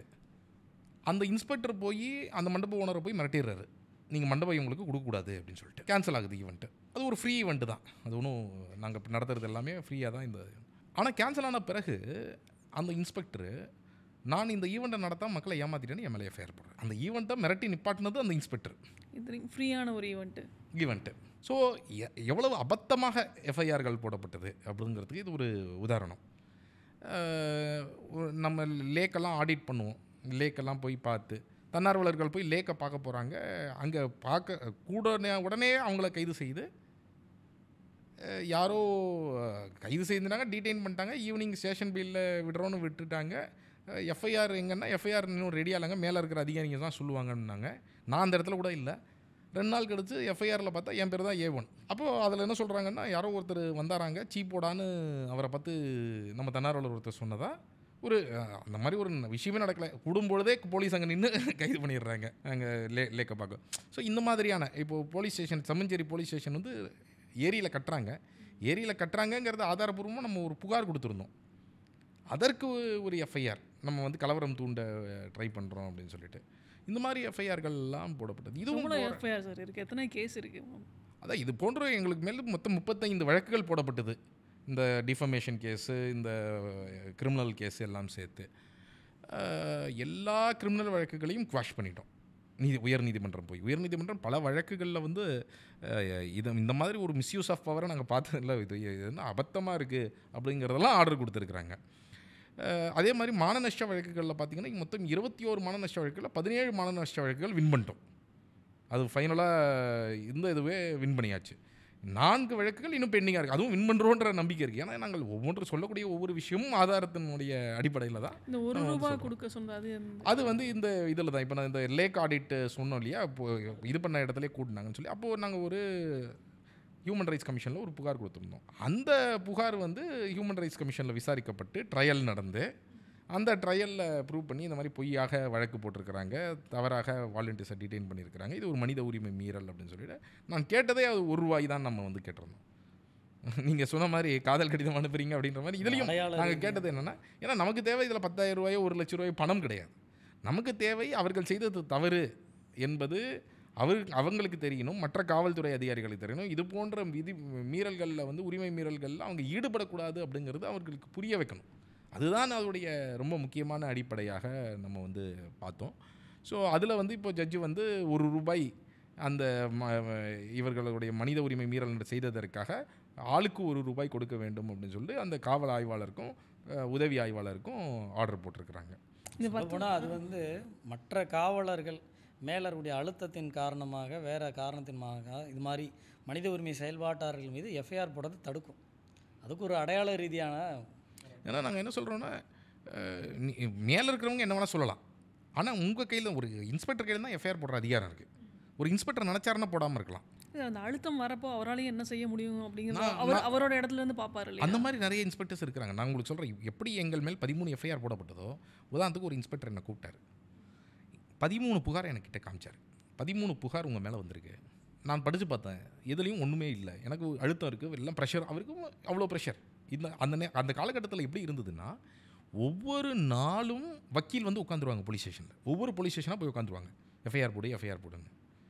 அப்போது அந்த இன்ஸ்பெக்டர் என்ன பண்ணாருன்னா, இதுதான் சொல்லியிருக்கிறாங்க, உங்களோட பதில் என்னன்னு என்கிட்ட ஒரு ஸ்டேட்மெண்ட் வாங்கிட்டு எஃப்ஐஆரே போடாமல் எல்லாத்தையும் க்ளோஸ் பண்ணார். அப்போது நான் சமீபத்தில் ஒரு இடத்துல பார்க்கும்போது கூட அவர் என்கிட்ட என்ன சொன்னார்னா, எனக்கு எது நியாயம் அப்படிங்கிறது தெரியும்ல. நான் வந்து பார்க்கும்போது நான் வந்து இந்த மாதிரி பண்ண மாட்டேன். இப்போ பண்ணவங்கலாம் உங்ககிட்ட ஹியூமன் ரைட்ஸ் கமிஷனில் மாட்டிகிட்டு இருக்காங்கங்கிறது எனக்கு தெரியும் அப்படின்னு சொன்னார். சரி, இப்போ சார் சொன்னபடி அவங்க உணரணும் அப்படிங்கிறதுக்காக ₹1 கேட்டோம் அப்படின்னு சொல்லுவாங்க. இந்த 10 வருஷத்தில் நீங்கள் பார்த்த வரைக்கும் நிறைய அதிகார வர்க்கத்தில் இருக்கிறவங்க அதெல்லாம் உணர்ந்து கொஞ்சம் மாறி இருக்காங்க நீங்கள் நினைக்கிறீங்களா, இல்லை அதிகமாக இருக்குன்னு நினைக்கிறீங்களா? மாறி இருக்காங்க அப்படின்னா அறப்போரோட வளர்ச்சியை ஒரு அடையாளமாக பார்க்குறோம். இப்போ ஆரம்பத்தில் இதுக்கு இருந்த வாலண்டியர்ஸை விட ஏற்கனவே நிறைய இடங்களில் இது போல் எங்கள் ஏரியாவில் இப்போ ஒரு மாடலாக எடுத்துகிட்டு அவங்கவுங்க ஏரியாவில் இந்த குரல்களை தொடர்ந்து எழுப்பியிருக்காங்க. அதில் நிறைய பேர் ஜெயிச்சிருக்காங்க. அந்தந்த பகுதிகளில் இன்றைக்கி கொஞ்சம் போல் தெருவிளக்கு உருப்படியாக எரியுது, ரோடு சரியாக நடக்குதுன்னா இது ஒரு காரணம். இன்னொரு பக்கம் வந்து கேள்விகள் தொடர்ந்து கேட்டுக்கிட்டு இருக்கிறதுனால இப்போது டெண்டரை போடுறாங்க அப்படின்னா டெண்டரில் எல்லா டாக்குமெண்ட்டும் அப்லோட் பண்ணுறாங்க. மோட்டல் டெண்டர் வந்து இது வரைக்கும் பாக்ஸ் டெண்டரில் தான் நடந்தது. அறப்போர் எடுத்து பேசினதுக்கு பிறகு முறையாக டெண்டர் போட்டாங்க. டெண்டர் முறையாக போட்ட டெண்டரே ரத்து பண்ணி திரும்பவும் டெண்டர் போட்டாங்க. இன்றைக்கி எல்லா டாக்குமெண்ட்டும் ஆன்லைன் அப்லோட் ஆகுது. இன்றைக்கி யார் எந்த கிராமத்தில் இருந்தாலும் உடனே என்ன கேட்குறாங்க, இந்த டெண்டர் எங்கே சார் போய் டவுன்லோட் பண்ணுறது? அந்த டெண்டரை பார்த்துட்டு அவங்க கேள்வி கேட்க ஆரம்பிக்கிறாங்க. அப்போ கேள்வி கேட்கக்கூடிய ப்ளோ பண்ணக்கூடிய நபர்கள் நிறைய அதிகமாகிறதுனால இப்போ கொஞ்சம் கொஞ்சம் மாற்றங்கள் பார்க்க முடியுது. இது ஒரு பீரியட் தான் நடக்கும், ஒரே நாளில் நடக்காது. ஏன்னா ஜனநாயகம் இல்லையா? ஜனநாயக ரீதியாக கேள்வி எழுப்புறதுக்கு கொஞ்சம் நாள் ஆகும். பட் நிறைய சேஞ்ச் அவர் பார்க்க முடியுது ஃபீல்டில். இன்றைக்கி ரொம்ப முக்கியமாக அவர் சொன்னதோடைய பாயிண்டில் இருக்கிற மாற்றம் என்ன, சமீபத்தில் ஒரு ஊடகவியாளர் கூட என்கிட்ட வரும்போது சொன்னார், நாங்கள் பஸ்ஸில் வரந்தோம் சார், முன்ன மாதிரி இல்லை, இப்போ அந்த ₹5 டாய்லெட்டுக்கு என்கிட்ட கேட்கல. சமீபமாக அந்த மோட்டலில் அந்த ₹5 ₹10 அந்த டாய்லெட்டுக்கு வந்து சார்ஜ் பண்ணது அப்படிங்கிறது அதுவே ஒரு முறைகேடு தான். ஏன்னா அவங்க ஃப்ரீயாக தான் அது வச்சுருக்கணும் அப்படிங்கிறது தான் இருந்தது. அது பல்வேறு எளிய மக்கள் அவ்வளோ பேர் ட்ராவல் பண்ணக்கூடியது கவர்மெண்ட் பஸ் அப்படிங்கிறது. ஆனால் அந்த மாதிரி மோட்டலில் சாதாரணமாக கிடைக்கக்கூடிய சாதாரணமாக செய்யக்கூடிய விஷயங்கள் எல்லாத்துக்குமே இப்படி ஒவ்வொன்றா போராடி தான். இவன் தண்ணி குடிக்கிற தண்ணியிலேருந்து ஆரம்பிக்கட்டும், பட் நீங்கள் சொல்ல மாதிரி டாய்லெட்லேருந்து எல்லாத்துக்குமே ஒரு சமூக செயல்பாட்டர்களோட தேவை வந்து இன்றைக்கி அதிகமாகிட்டு இருக்கு. ஆனால் சமூக செயல்பாட்டர்கள் எண்ணிக்கை வந்து நாளுக்கு நாள் அதிகமாகிட்டு இருக்குன்னு நினைக்கிறேன், கம்மியாகிட்டு இருக்குது சார். என்னால் கணிக்க முடியல. என்னை பொறுத்த வரைக்கும் இப்போ நம்ம அறப்போர் இயக்கத்தை அவர் சொன்ன மாதிரி அந்த தன்னார்வலர்கள் எந்த அளவுக்கு வராங்க அப்படிங்கிறத வச்சு தான் நாம் கணிக்க முடியும். இப்போ உதாரணத்துக்கு இந்த போன்ற நிறைய ஆர்வலர்கள் வந்து ஒன்று சேர்ந்து வேலை செய்வதற்கு வரும்பொழுது அது அதிகமாகி கொண்டிருப்பதாக தான் நான் பார்க்குறேன். இன்ஃபேக்ட் இன்றைக்கி கேள்வி கேட்பது, அதுவும் சோஷியல் மீடியா வந்ததுக்கு பிறகும் கூட நிறைய கேள்வி கேட்கக்கூடிய வழிமுறை வந்து தளங்களும் அவங்களுக்கு வந்து நிறையா கிடச்சிருக்கு மக்களுக்கு. என்றைக்குமே ஈவன் சுதந்திர போராட்டத்தின் போதும் கூட 1% 2% மக்கள் தான் சுதந்திரத்துக்காக வந்து போராடி இருப்பாங்க. ஸோ நாம் வந்து நிறைய மக்கள் இன்டிஃபரெண்ட்டாக இருக்கிறாங்க அப்படிங்கிறத பார்த்து நம்ம வந்து உட்கார்ந்துடக்கூடாது. நாம் வந்து ஈவன் அந்த 1% மக்களாக இருந்தாலும் சரி, 2% மக்களாகவும் சரி, அவங்களோட வாய்ஸ் அப்படிங்கிறது ஒரு மிகப்பெரிய அளவில் இருக்கக்கூடிய வாய்ஸ். நீங்கள் 8 கோடி தமிழ்நாட்டில் வந்து 8 கோடி மக்கள் இருக்கிறாங்க அப்படின்னு சொன்னால் அதில் 2% மக்கள்னால் 16 லட்சம் பேர் உங்களுக்கு. ஸோ 16 லட்சம் பேர் கேள்விகள் கேட்க ஆரம்பித்தாங்கன்னாலே அது ஒரு மிகப்பெரிய விஷயம். ஸோ அந்த மாதிரி நாங்கள் என்ன பார்க்குறோன்னா, இன்றைக்கி நிறைய பேர் அந்த கேள்விகளை கேட்க ஆரம்பிங்க. எங்கெல்லாம் கேள்விகள் கேட்கப்பட்டிருக்கிறோம், உதாரணத்துக்கு நான் சொன்ன மாதிரி சென்னை மாநகராட்சியில் நாங்கள் அந்த கேள்விகள் கேட்டப்புறம் டெண்டர்கள் முறைகள் மாற்றப்பட்டது. சாலைகள் தோண்டி எடுக்கக்கூடிய வழிமுறை முதல் முறையாக 2019 தான் இன்றைக்கி சென்னையில் பார்க்குறோம். தமிழ்நாடு முழுக்க இன்றைக்கி பார்க்குறோம் தோண்டி போடக்கூடியது அப்படிங்கிறது. பல இடங்களில் இப்போ நாங்கள் வந்து பெரும்பாக்கம் போன்ற இடங்கள்லாம் நீங்கள் இன்றைக்கி பிரச்சனை அவ்வளவு பெரிதாக இருக்கும்போது அந்த செய்யக்கூடிய இடங்கள், நம்ம செய்யக்கூடிய இடங்களில் அந்த மாற்றத்தை பார்க்குறோம். ஆனால் வேறு சில இடங்களில் மிகப்பெரிய ஊழல்கள் நடந்துகிட்டு இருக்கிறதையும் இன்னொரு பக்கம் பார்க்குறோம். அப்போது இன்னும் நிறைய மக்கள் வர தான் கேள்வி கேட்க தான் இதை வந்து நம்மளால் அட்ரஸ் பண்ண முடியும் அப்படிங்கிறதையும் பார்க்குறோம். இன்றைக்கி பெரும்பாக்கம் போன்ற இடத்துல நம்ம போகிறோம், அங்கே ரொம்ப அடிப்படையான விஷயங்களை நீங்கள் சொன்ன குடி தண்ணீரே ஒரு பெரிய பிரச்சனையாக இருக்குது. ஒரு 2 நாளைக்கு ஒரு முறை ஒரு மணி நேரம் தண்ணி மோட்டர் போடுறாங்க. அதுவும் இந்த மாதிரி சம்மரில் 4 நாட்களுக்கு ஒரு முறையெல்லாம் இருக்குது. அப்போது அவங்களுக்கு அந்த அடிப்படை தேவையே வந்து அவ்வளோ பெரிய பிரச்சனையாக இருக்கிறத வந்து நம்ம பார்க்குறோம். இன்றைக்கி அனகாபுத்தூர்லேருந்து இது பண்ணிட்டா பெரும்பாக்கம்ன்றாங்க. நிறைய இடங்கள்லேருந்து கொண்டு போய் திரும்ப ஒரு நீர்நிலையிலேயே போடுறாங்க, ஒரு சதுப்பு நிலத்திலேயே கொண்டு போய் அவர்களை போட்டு சவத்தை தொட முடியாது. சவத்தை தொட்டால் எனக்கு சவுறு கீழே விழுந்துடும். 5 மூட்டை சிமெண்ட்டுக்கு பதில் 15 மூட்டை மணல், 5 மூட்டை மணலுக்கு பதில் 15 மூட்டை மணல் கலக்கிறாங்க ஒரு மூட்டை சிமெண்ட்டுக்கு. இந்த கேபி பார்க்கெலாம் ப்ரூவே ஆச்சு, ஆனால் இனி வரைக்கும் எஃப்ஐஆரில் தொட்டாலே உதிர்ந்துச்சு அப்படியே. ஆமாம், அந்த மாதிரி இருக்கக்கூடிய நிலை. தண்ணீரில் அடிப்படை பிரச்சனை. லிஃப்ட் வேலை செய்யாது. 7 மாடி 8 மாடிக்கு கட்டி விட்டுட்டு லிஃப்ட் வேலை செய்யாது. சாக்கடை வந்து கிரவுண்ட் ஃப்ளோரில் இருக்கிறவங்களுக்கு வீட்டுக்குள்ளே வருது. இவ்வளவு ஒரு அடிப்படை பிரச்சனையிலேயே மக்கள் வாழ்ந்துட்டுருக்குறாங்க. அப்போ இவ்வளவு பிரச்சனைகள் இருக்கும் பொழுது நம்ம மக்களாக வந்து நம்ம செய்ய வேண்டிய வேலைகள் ரொம்ப நிறையா இருக்குது. அந்த வேலைகளை வந்து இன்னும் நீங்கள் சொல்கிற மாதிரி இன்னும் நிறைய பேர் வர தான், சமூக வேலைக்கு வர தான் இது போன்ற பிரச்சனைகளை நம்ம தீர்க்க முடியும் அப்படின்னு நான் நினைக்கிறேன். அது நடந்துகிட்டு இருக்குது. பட் வெதர் இந்த ரேட்டில் வரக்கூடிய மக்கள் கேள்வி கேட்க முடிய மக்கள் போதுமா அப்படின்னு கேட்டிங்கன்னா கண்டிப்பாக கிடையாது. இன்னும் நிறைய மக்கள் வந்து கேள்வி கேட்கணும். என் வாழ்க்கை என் இதுன்னு அவங்க இல்லாமல் உங்களுடைய நேரத்தில் ஒரு வாரத்தில் ஒரு சில மணி நேரமாவது சமூகத்திற்காக பொதுநலனுக்காக மக்கள் வந்து வெளியே வருது, அவர்களுடைய பொதுநலனுக்காக வேலை செய்வது அப்படிங்கிறது ரொம்ப அத்தியாவசியமானது, தேவையானது. அதனால் ரொம்ப சினிக்கலாக எதுவுமே மாறாது, எல்லாமே அப்படி தான் பண்ணுவாங்க அப்படின்னு இல்லாமல் அப்போ யார் மாற்றுவா அப்படிங்கிற அடிப்படை கேள்வி இருக்குது. நேர்மையாக இந்த சமூகம் இருக்கணும்னு நினைக்கக்கூடிய சாமானிய மக்கள் நம்ம தான். அப்போ நாம் தான் யார் நேர்மையாக இருக்கணும் இந்த சமூகம்னு நினைக்கிறோமோ நீங்கள் எல்லாம் வெளியே வந்து வேலை செஞ்சால் தான் இந்த சமூகம் வந்து அந்த மாற்றத்தை நோக்கி நகர முடியும். இல்லை ஃப்ராடு பண்ணுறவங்க மட்டும்தான் வருவாங்க, அவங்க வந்து பொது நலன்னு சொல்லி அவங்களோட சுயநலத்துக்காக மட்டும் வேலை செய்கிறவங்க மட்டும்தான் வராங்கன்னா அவங்க தான் வின் பண்ணிகிட்டே இருப்பாங்க. ஸோ அதனால் அந்த மக்கள் வந்து இதை புரிந்து கொண்டு, ரெண்டாவது வந்து ஒரு ஷார்ட் டேர்மில் உடனடியாக இது மாற்றம் நாளைக்கே ரெவல்யூஷன் நடந்துமானா அப்படி நடக்காது. இது பல ஜென்ரேஷன், நமக்கு முன்னாடி இருக்கிற ஜென்ரேஷன் நமக்கு பண்ணதுனால தான் இன்றைக்கி இவ்வளோ ரைட்ஸ் இருக்குது. இன்றைக்கி நமக்கு கையில் எப்படி ஃபண்டமெண்டலாக பேச்சுரிமை, கருத்துரிமை போன்றவை எல்லாம் அரசியல் அமைப்பு சட்டத்தில் எப்படி வந்தது? அந்த பல சுதந்திர போராட்டமும் அதற்கு பிறகு நடந்த போராட்டங்கள் எல்லா விஷயமும் ரொம்ப ரொம்ப முக்கியமான காரணம் நமக்கு வந்த உரிமைக்கு. அப்போ இந்த உரிமையை பாதுகாப்பது, மேலும் பல உரிமைகளை பெற்றுத் தருவதில் யாருடைய வேலை? நம்மளுடைய வேலை தானே. அப்போ அதை நம்ம செய்ய வேண்டிய அவசியம் இருக்குது. ஆக்சுவலி அதுக்கு ஒரு உதாரணம் சொல்லலாம். இன்றைக்கி 2 கோடி பேர் ஒரு வருஷத்துக்கு தமிழ்நாடு அரசு போக்குவரத்து கழகத்தில் பயணம் பண்ணுறாங்க வெளியூருக்கு மட்டும், லோக்கலில் இல்லை. அந்த 2 கோடி பேரில் இது பல வருஷமாக இருக்குது, 30 வருஷமாக அந்த டிரான்ஸ்போர்ட் சிஸ்டம் இருக்குது. இடையில மோட்டரில் நிறுத்துறதுக்கு ரெஸ்ட் ரூம் 5 ரூபா வாங்குறது இருக்குது. ஆனால் சட்டம் என்ன சொல்லுது? தண்ணியோ இயற்கை உபாதை கழிப்பறதுக்கான இடமோ எந்த விதமான கட்டணமும் வாங்கக்கூடாதுன்னு இருக்குது, 5 ரூபா வாங்கக்கூடாதுன்னு இருக்குது. இது ஆரம்பத்தில் தெரியாது. 2022 இது ஒரு கிக் ஸ்டார்ட் பண்ணுறோம். இது ஆரம்பித்ததுக்கு பிறகு இந்த மோட்டர்களில் 5 ரூபா வாங்கக்கூடாதுன்னு அப்போ யாருமே இல்லை. நாங்கள் ஒரு 4-5 பேர் முதல்ல சேர்ந்து ஒரு இனிஷியேட்டிவாக ஆரம்பிக்கிறோம். இன்றைக்கி ஏறக்குறைய ஒரு 1800 பேர் தமிழ்நாடு முழுசும் இது சம்மந்தமான புகார்கள் போடுறாங்க. 2 கோடி பேர் பயணம் பண்ணாலும் இந்த 1800 பேர் எழுப்பக்கூடிய கேள்விகள் இருக்குல்ல, பீரியாடிக்கலாக வருஷத்தில் வேறு மாதங்களில் அவங்க வெளியூர் போகும்போது தான் புகார் போடுறாங்க. அதுக்கு நம்ம அந்த குழு ஒன்று இருக்குது, அந்த குழுவில் தொடர்ந்து புகார் போடுறாங்க. இன்றைக்கி ஓரளவுக்கு சரியாக இருக்குது. 5 ரூபா பெருவாரியான இடங்களில் வாங்கல, இன்னும் கொஞ்சம் இடங்களில் வாங்குறாங்க. இதில் இன்னொரு அப்கிரேடேஷன் என்னென்னா, பெண்களுக்கான நாப்கின்ஸ், அந்த டைப்பர், அந்த பேம்பர்ஸ் போடுறதுக்கான பாக்ஸ் இது வைக்கிறதுக்கு முறையாக அரசில் அந்த விதி கொண்டு வந்தது. இதுக்கு எழுப்புனது ஒரு 4800 பேர் மின்னஞ்சல் அனுப்புனாங்க. ஏன்னா இதையும் நம்ம ஆர்டிஐ போட்டு வாங்கணும். எத்தனை பேர் இந்த கோரிக்கையை வலியுறுத்தி எல்லா விவரங்களையும் ஆர்டிஐ போட்டு கேட்டு தகவலை வாங்கி வைக்கிறோம். அதுபோல் தொடர்ந்து முயற்சி தான். இன்றைக்கி வந்து ஒரு 1800 பேர் சத்தம் போட்டு இன்றைக்கி ஒரு 2 கோடி பேர் மக்களுக்கு பல லட்சம் பேருக்கு ஒரு பயனுள்ளதாக நடந்திருக்குன்னு வச்சுக்கோங்களேன். இதுக்கு முன்னால் இந்த இஷ்யூ இல்லாமல் இருந்தது. பட் யார் ஸ்டார்ட் பண்ணுறாங்க? இங்கே பெரிய லேக் என்னென்னா, யார் எடுக்கிறது, யார் தொடர்ந்து ட்ராவல் பண்ணுறது, அந்த ஒன்றும் செறிவான கேள்விகள் இங்கே எழுப்புறதுக்கு ஆளுங்க வேணும். இன்றைக்கி எடுப்போம், நாளைக்கு மாற்றம் வரல, உடனே அடுத்த இஷ்யூ. அப்படி போகாமல் ஒரு இஷ்யூ எடுத்தோமா அதை எண்டை நோக்கி நகர்த்துறது வரைக்குமான தொடர் முயற்சி ஒன்று தேவைப்படுது. பட் ரைட் கொஸ்டின்ஸ், ஒரு வீரியம் உள்ளே இருக்கக்கூடிய புரிதலோடு இருக்கக்கூடிய கேள்விகள், வலுவான கேள்விகளை உருவாக்க வேண்டிய லேக் இருக்குன்னா லேக் இருக்குது. அதுதான் தேவையாக இருக்குதப்பா. இந்த இத்தனை வருஷம் ஜேர்னியில் மன நிறைவாக ஃபீல் பண்ணுறீங்களா சார்? ஒவ்வொரு நாளுமே எங்களுக்கு மன நிறைவு தான். ஒவ்வொரு விஷயத்தையும் ஒவ்வொரு பொது பிரச்சனையை தீர்க்கும் பொழுதும் அது ஒரு மிகப்பெரிய மன நிறைவை கொடுக்கும். நாங்கள் அதுதான் சொல்லுவோம், நமக்கும் அரசியல் கட்சிகளுக்கும் மற்றவர்களுக்கும் இருக்கக்கூடிய ஒரு பெரிய வித்தியாசம் என்னென்னா, அவங்க வந்து ஒரு ஓட்டை நோக்கி ஓடுறாங்க. அந்த ஓட்டு வந்தால் அவங்களுக்கு சந்தோஷம், ஓட்டு வரலன்னா அவங்களுக்கு வந்து பிரச்சனை. பல ஆண்டு காலம் ஓட்டு வருமானே ஓட்டிகிட்டு இருப்பாங்க. ஆனால் இந்த மாதிரி சமூக வேலைகள், சமூக பிரச்சனைகளுக்காக வேலை செய்பவர்களுக்கு ஒவ்வொரு நாளும் அந்த சமூக பிரச்சனையை பார்க்கும்போது ஒரு மிகப்பெரிய வேதனை இருக்கும். அதே நேரத்தில் அந்த சமூக பிரச்சனைகளை தீர்க்கும் பொழுது அந்த இடத்துல அந்த மாற்றம் ஏற்படும் பொழுது அதை பார்க்கும்போது அது ஒரு மிகப்பெரிய மனநிறைவையும் எங்களுக்கு கொடுக்குது. அதுதான் ஒரு மோட்டிவேஷனாகவும் இருக்குது.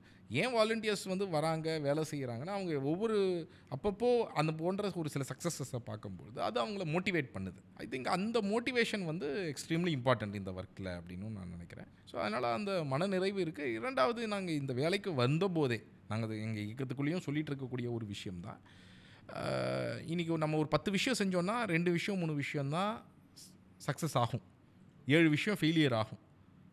இந்த அண்டர்ஸ்டாண்டிங்கோடு தான் நம்ம இந்த வேலையிலேயே இறங்குறோம்.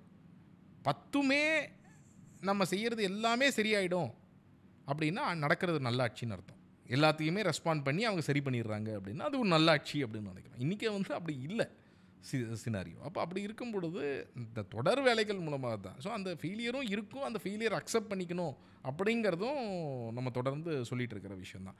அதனால் இதில் வேதனைகளும் இருக்குது, மனநிறைவும் நிறையா இருக்குது. அறப்போர் இயக்கம் கடைசி வரை ஒரு இயக்கமாகவே இருக்குமா, இல்லை அரசியல் களம் காணுவாங்க? இயக்கமாக தான் இருக்கும்னு நான் நினைக்கிறேன். அது எனக்கு அப்புறம் இவருக்கு அப்புறம் எப்படி இருக்குங்கிறதெல்லாம் நமக்கு தெரியாது. ஆனால் எங்களுடைய சிந்தனை வந்து அடிப்படையில் அரசியலமைப்பு சாசனத்தை நோக்கிய சிந்தனையாக நான் பார்க்குறேன். அதனால் அதற்கு வந்து மக்களுக்காக உழைக்கிறப்போ ஒரு அரசியல் கட்சியாக உருவாகிறதுல ஏதாவது தயக்கம் இருக்குதா? தயக்கம் நான் சொல்ல மாட்டேன். நான் வந்து என்ன நினைக்கிறேன்னா, ஒரு மூமெண்ட் ஸ்பேஸில் ஒரு மிகப்பெரிய அளவில் வேலைகள் செய்வதற்கு வேலைகள் இருக்குதுன்னு நான் நினைக்கிறேன். இன்றைக்கி வந்து ஒரு நல்ல சட்டத்தை ஒரு அரசியல் கட்சியால் உருவாக்க முடியாது. ஒரு இயக்கத்தால் தான் அந்த நல்ல சட்டத்தை கூட உருவாக்கி அந்த கட்சிகள்கிட்ட கொடுக்க முடியும். நாம் வந்து நிறைய ரிஃபார்ம் பண்ணுறதுல ஈவன் இப்போ நீங்கள் பார்த்தீங்கன்னா தேர்தல் சம்பந்தமான சீர்திருத்தங்கள், நிர்வாக சம்பந்தமான சீர்திருத்தங்கள், காவல்துறை சம்பந்தமான சீர்திருத்தங்கள், இது மாதிரி பல சீர்திருத்தங்கள் பண்ண வேண்டிய அவசியம் இருக்குது. நீதித்துறை சீர்திருத்தங்களாக இருக்கட்டும்.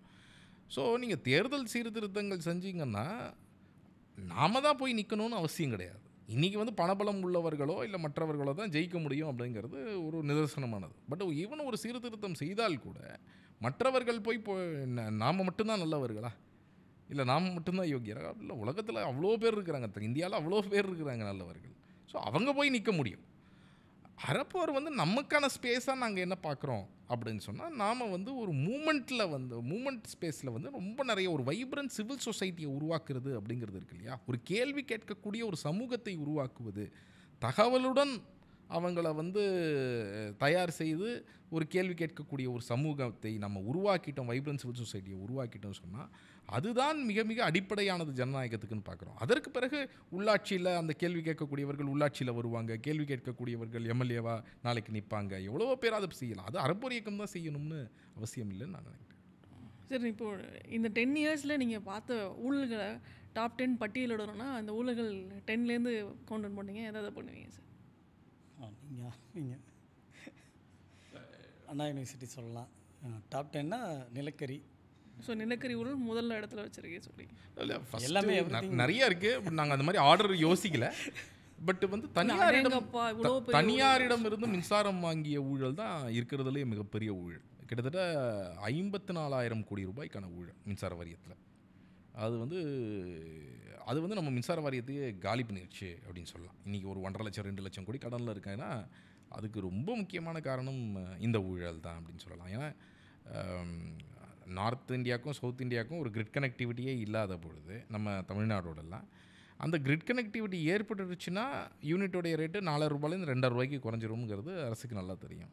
அதனால் அப்படி இருக்கும் பொழுது 4 ரூபாய்க்கு 4 ரூபா 91 பைசாக்கு யூனிட் வாங்குவதற்கு அவங்க பல நிறுவனங்களோட ஒப்பந்தம் போடுறாங்க.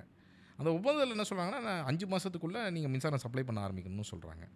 ஆனால் ஒப்பந்தம் போடப்படுறதெல்லாம் நார்த் இந்தியன் கம்பெனியோட. கிரிட் இல்லை, 5 மாதத்துக்குள்ளே வரதுக்கு வாய்ப்பே கிடையாது. கிரிட் கனெக்டிவிட்டி ஏற்பட்டால் தான் கரண்ட்டு வரும். அந்த கிரிட் கனெக்டிவிட்டி ஏற்பட்டுருச்சுன்னா 4 ரூபாய் இருக்கக்கூடிய ரேட்டு 2 ரூபாயிரும். மார்க்கெட் ரேட்டு செஞ்சிடும். ஏன்னா அங்கெல்லாம் வந்து கிரிட் கனெக்டிவிட்டி இருக்கக்கூடிய இடங்கள்லாம் 2 ரூபா 3 ரூபா தான் மார்க்கெட் ரேட்டு இருக்குது. இது தெரிந்துமே அரசாங்கம் என்ன பண்ணுறாங்க, 4 ரூபா 91 பைசாக்கு அக்ரிமெண்ட்டை போட்டு 5 மாதத்துக்குள்ளே சப்ளை பண்ணணும்னு சொல்லி 5 மாதத்துக்குள்ளே யாருமே சப்ளை பண்ணல. சப்ளை பண்ணலன்னா டெர்மினேட் பண்ணணும் கான்ட்ராக்ட்ன்றது. டெர்மினேட்டும் பண்ணல. டெர்மினேட் பண்ணாமல் 2 வருஷம் வெயிட் பண்ணி கிரிட் கனெக்டிவிட்டி ஏற்பட்டோன்னு தான் அவங்க சப்ளை பண்ணவே ஆரம்பிக்கிறாங்க. அவங்க சப்ளை பண்ண ஆரம்பிக்கும் முதல் நாளே மார்க்கெட் ரேட் 2 ரூபாய்க்கு குறைஞ்சிச்சு. ஆனால் அரசாங்கம் ஃபிக்ஸ் பண்ணியிருக்கிற ரேட் 4 ரூபா 91 பைசா. ஒரு யூனிட்டுக்கு 2 ரூபாய். இந்த மாதிரி வந்து ஒரு நாளைக்கே 14 கோடி ரூபாய் நஷ்டத்தில் நம்ம தனியாரிடமிருந்து மின்சாரம் வாங்க ஆரம்பித்தோம் 2016. அந்த 5 வருடத்தில் மட்டும் நமக்கு ஏற்பட்ட இழப்பு இதனால் அப்படின்னு பார்த்தீங்கன்னா 54,000 கோடி ரூபாய். மின்சார வாரியம் 1.5 லட்சம் கோடி ரூபாய் கடனுக்கு போனதுக்கு ரொம்ப ரொம்ப முக்கியமான காரணம் இந்த ஊழல். இது லஞ்ச ஒழிப்புத்துறை விசாரித்து இதன் மீது எஃப்ஐஆர் பதிவு செய்யப்பட வேண்டும். அவங்களும் 50,000 கோடி ரூபாய்க்கு மேலே இதில் இழப்பு இருக்குன்னு கண்டுபிடிச்சிட்டாங்க. எஃப்ஐஆர் பதிவு செய்ய வேண்டும் அப்படிங்கிறது அவங்களுடைய ரெக்கமெண்டேஷன். ஆனால் அரசு வந்து விடலை, எஃப்ஐஆர் பதிவு பண்ணலை. ஸோ இந்த மாதிரி இதுதான் வந்து நான் என்ன சொல்வேன்னா நம்பர் 1 அப்படின்னு வைக்கணும்னா இன் டேர்ம்ஸ் ஆஃப் அமௌண்ட்டு பார்த்தீங்கன்னா இதுதான் ரொம்ப முக்கியமானது. அதற்கப்புறம் நிலக்கரி ஊழல் அகைன், அதுவும் வந்து நம்மளுடைய மின்சார கட்டணத்தை வந்து மிகப்பெரிய அளவில் 6,000 கோடி ரூபாய்க்கு நடந்த ஊழலாக இருக்கட்டும். ரேஷன் துறையில் நடக்கக்கூடிய ஊழல்கள், ஏன்னா அது அடிப்படையில் மக்களை வந்து சாமானிய மக்களை வந்து மிகப்பெரிய தாக்குதலுக்கு உள்ளாக்கக்கூடிய ஒன்றா இருக்குது. அதில் நாங்கள் கிட்டத்தட்ட 3 ஊழல்கள் வெளிக்கொண்டு வந்திருக்கிறோன்னே சொல்லலாம்.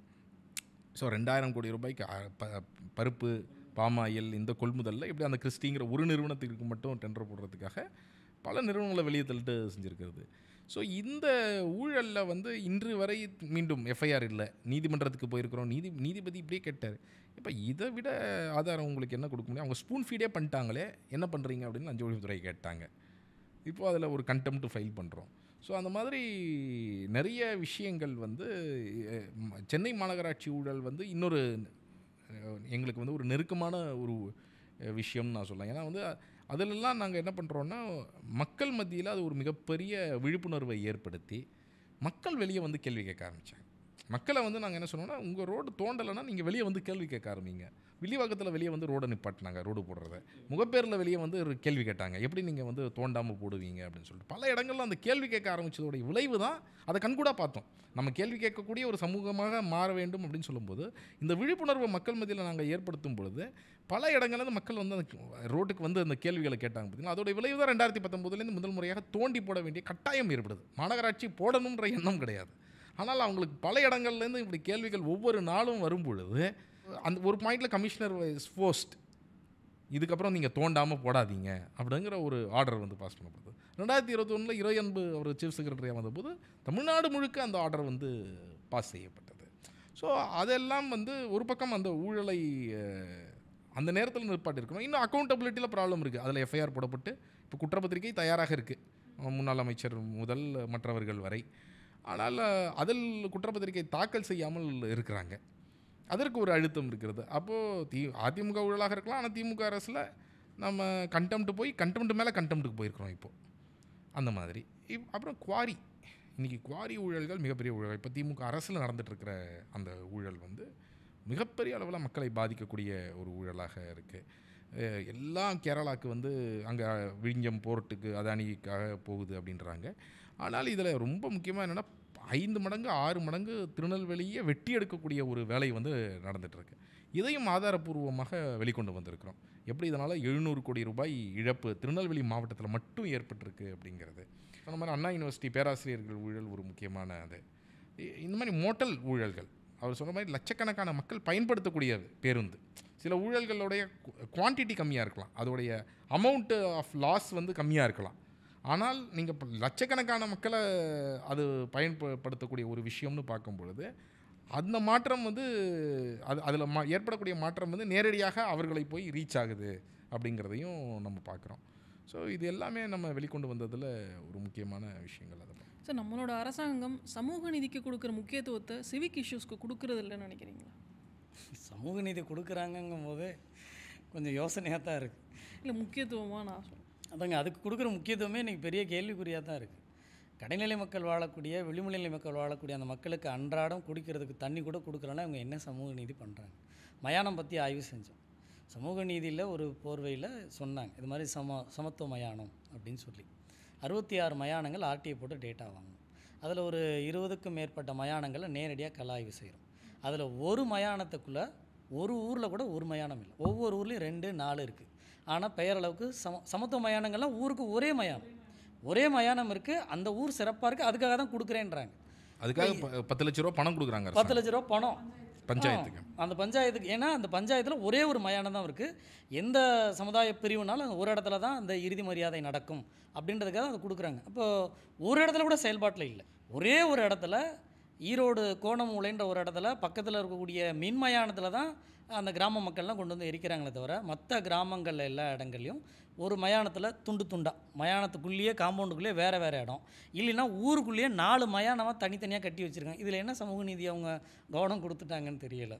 அதே போல் கடைநிலை மக்கள் வாழக்கூடிய அந்த பகுதிக்கு அன்றாடம் பள்ளிக்கூடத்துக்கு போயிட்டு வர பிரச்சனை உட்பட எல்லாமே இருக்குது. அப்போ இங்கே பேரளவுக்கு தான் சொல்லப்படுதுன்றது தெரியுது. அப்போ சமூக நீதியிலே அவங்க காற்றுல பறக்க விட்டுக்கிட்டு இருக்கிறாங்க. அது சொன்னதுக்கு ஒன்று செய்கிறதுக்கு ஒன்றா தான் இருக்குது.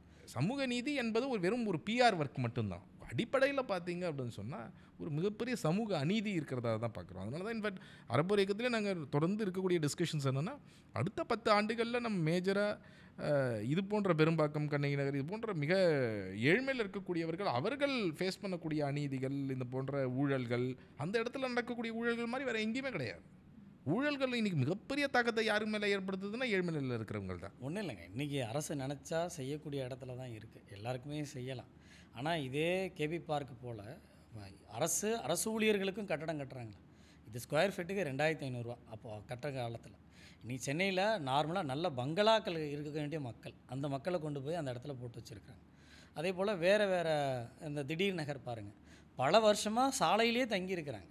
அங்கே அரசு இடமே இருக்குது, மாநகராட்சி கையகப்படுத்திட்டாங்கன்றாங்க, இங்கே ஸ்லம் கிளியரன்ஸ் போர்டு கொடுத்துட்டாங்கன்றாங்க, அங்கே கட்டுறதுக்கு இடமும் இருக்குது. ஆனால் ஏன் அந்த மக்களை வாழ விடாமல் பொது கழிப்பறை இல்லைங்க, பொது கழிப்பறை 2ஓ 3ஓ இருக்குது. ஒரு 500 குடும்பங்கள் வாழ்கிறாங்க திடீர் நகரில், புரசைவாக்கத்தில். அவங்க எல்லாம் அந்த பொது கழிப்பறை தான் இதுவரைக்கும் பயன்படுத்துகிறாங்க. இதோட வேறு சமூக அநீதி வேறு என்ன இருக்கும்? அப்போது குறைந்தபட்சம் இன்றைக்கும் அவங்களுக்கான சரியான குடிநீரையோ சரியான கழிப்பறை வசதியோ அடிப்படையான வசதிகள் கூட கட்டமைக்கலைன்னா அப்புறம் இந்த அரசு எப்படி சமூக நீதிக்கு சார்பாக இருக்குன்னு சொல்ல முடியும்? உண்மையாகவே சிவிக்ஸ் இஷ்யூவில் எடுத்துக்கங்களேன், அதிலும் குறைபாடு இல்லை. இன்றைக்கி தேனாம்பேட்டையில் ஒரு விபத்து நடந்ததை பார்த்துருப்பீங்க. அதே போல் இங்கே காசி தேட்டர்கிட்ட ஒரு இளைஞர் ஊடகத்தினர் ஒருத்தர் இறந்ததை பார்த்துருப்பீங்க. அதுலேருந்து ஒரு 500-600 மீட்டருக்குள்ளே நம்ம கேகே நகர் ஆர்டிஓ ஆஃபீஸ்கிட்ட அங்கே ஒரு இளைஞர் விழுந்து இறந்ததை பார்த்துருப்பீங்க. இன்னொரு பக்கம் பாருங்கள், இவங்க எல்லாருக்கும் இறந்தவங்களுக்கெல்லாம் மது போதை நாள், மது போதை நாள், எது பிரச்சனை எடுத்தாலும் மது போதை. அப்போ அதுக்காவது தீர்வு கொடுத்துருக்காங்களா? இவ்வளோ பெரிய பிரச்சனைகள் உண்டாக்குற மதுவை இன்னமும் டெவலப் பண்ணுறதுக்கு தீபாவளி பொங்கல்னால் டார்கெட் வச்சு வேலை செய்யக்கூடிய அரசு எப்படி சமூக நீதிக்காகவும் சிவிக் சிக்ஸும் கவனம் கொடுத்துருப்பாங்க? இப்போ ஆயிரக்கணக்கான கோடி வருமானம் வேணும்னு யோசிக்கிறவங்க மக்களுக்கான அடிப்படை வசதியை இன்னும் கட்டமைக்க முடியல. ஒரு எம்ஆர்பியில் அரசு நிறுவனத்தில் பில்லில் கொடுக்க முடியலன்னா அப்புறம் இது என்ன அரசாக இருக்கும்? இப்போ இது மக்களுக்கான, எளிய மக்களுக்கான அரசோ, உங்களை போல் என்ன போல் ஒரு சாமானியனுக்கான அரசாகவே தெரியலையே. இதுக்கு மேலேயும் பேப்பர் ஒர்க்கில் இல்லாமல், பிஆர் ஒர்க்கில் இல்லாமல் இறங்கி வேலை செய்கிறதா பார்க்கணும். ஜுடிஷியரி உங்களுக்கு எந்த அளவுக்கு சப்போர்ட்டிவாக இருக்குது? சரி, ஜுடிஷியரியை பொறுத்த வரைக்கும்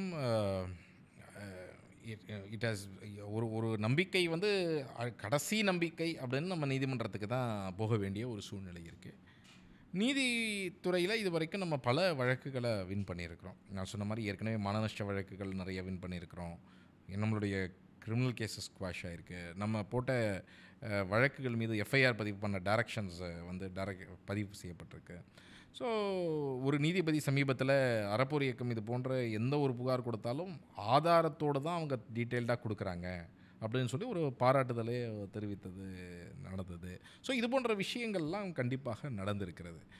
ஆனால் மற்றொரு புறம் நீதித்துறையிலையும் ஒரு மிகப்பெரிய ஊழல்கள் இது போன்ற விஷயங்கள் நடக்குது அப்படிங்கிறத நம்ம கண்கூடாகவே பார்க்குறோம் வரக்கூடிய பல்வேறு இது மூலமாக. அப்போது இன்றைக்கி நீதித்துறை அப்படிங்கிறதுமே நாங்கள் எந்த நீதிபதி உட்கார்ந்திருக்கிறார் அப்படிங்கிறத பார்த்து தான் நம்மளுடைய வழக்குகளையே பதிவு செய்ய வேண்டிய ஒரு நிலையில் தான் இருக்கிறோம். இதுதான் ரியாலிட்டி. யார் நீதிபதி உட்கார்ந்திருக்கிறார் அப்படிங்கிறத பார்த்து தான் நம்ம வழக்கையே பதிவு செய்யக்கூடிய ஒரு சிச்சுவேஷன் நமக்கு இன்றைக்கி இருக்குது. ஸோ நீதித்துறையிலையும் நிறைய சீர்திருத்தங்கள் தேவைப்படுகிறது. ஆனால் பல நேரங்களில் நீதித்துறை நம்மளுடைய உரிமைகளை காப்பதற்காக எங்கெல்லாம் நல்ல நீதிபதிகள் உட்கார்ந்துருக்கிறாங்களோ, நேர்மையான நீதிபதிகள் உட்கார்ந்துருக்கிறாங்களோ, அவர்கள் நம் உரிமைகளை காப்பதற்காக நம்மளுடைய லிபர்ட்டி ரொம்ப முக்கியமாக நம்ம லிபர்ட்டியை காப்பதற்காக பல வேலைகள் செய்திருக்கிறாங்க. அதனால தான் இன்றைக்கி அறப்போர் இயக்கம் தொடர்ந்து இன்றைக்கி இயங்க முடியுது அப்படின்னு சொன்னால் அந்த கடைசி நம்பிக்கை நிறைய நேரங்களில் நிலைநாட்டப்பட்டிருக்கு அப்படிங்கிறத நம்ம பார்க்குறோம். உங்களோட இத்தனை 10 வருஷ ஜேர்னியை ஒரு 1 ஹவருக்குள்ளே பேசணும் அப்படிங்கிறது கஷ்டம் தான். பட் இவ்வளோ டீட்டெயிலாக நம்ம பேசியிருக்கோம் அப்படின்னு நினைக்கிறோம். ஸோ உங்களோட நேரத்துக்கு ரொம்ப நன்றி சார். அதேமாதிரி அறப்போர் இயக்கம் இன்னும் நிறைய விஷயங்களை கையில் எடுத்து செய்யணும் அப்படிங்கிறதையும் என்னோட விருப்பமாக இந்த இடத்துல தெரிவிச்சுக்கிறேன். நன்றி சார். நன்றி.